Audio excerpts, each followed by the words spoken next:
Pawan Kalyan deputy CM of Andhra Pradesh ప్రతిపక్షంలో ఉన్నప్పుడు ఈ యొక్క వైఎస్ఆర్సీపీ పార్టీని అయితే తూర్పారబట్టిండు.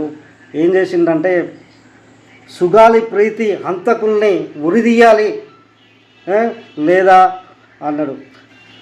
అదేవిధంగా వైఎస్ఆర్సీపీ యొక్క ఏజెంట్గా మారినటువంటి వాలంటీర్లు ఈరోజు రాష్ట్రంలో 35,000 మంది యువతులను అమ్మాయిలను కిడ్నాప్ చేశారని ఆరోపించడం జరిగింది.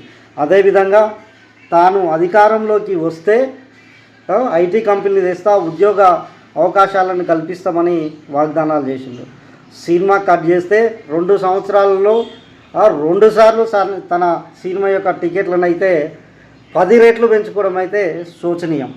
మొన్న రిలీజ్ అయినటువంటి హరిహర వీరమల్లు సినిమాకు టికెట్ రేట్లు అయితే విపరీతంగా పెంచారు. ఇప్పుడు ఓజీ టికెట్లు 1000 రూపాయలు, బెనిఫిట్ షోకు 1000 రూపాయలు చేశారు. అదే పవన్ కళ్యాణ్ తన అభిమానుల మీద ప్రేమ ఉంటే ఆ రేట్లు తగ్గించాలి, కానీ ఇట్లా 10 రెట్లు పెంచి అభిమానులకు తన సినిమాను దూరం చేయడం అయితే డిప్యూటీ సీఎం అయినాక చేయడం అయితే ఇది బాధాకరం. ఇంకా పవన్ కళ్యాణ్ ఒకవేళ టీడీపీ నాయకులతోటి విభేదాలు వచ్చినప్పుడు అయితే ప్రముఖంగా చేసే విమర్శ అయితే నీ సినిమాకు మేము పర్మిషన్లు ఇచ్చినాం, నీ సినిమాకు 10 రెట్లు చేసినామని రేపు లోకేష్కు యొక్క ఎపిసోడ్ వచ్చినప్పుడు అయితే వాళ్ళు విమర్శలు చేసే ఆస్కారం అయితే స్పష్టంగా కనిపిస్తుంది.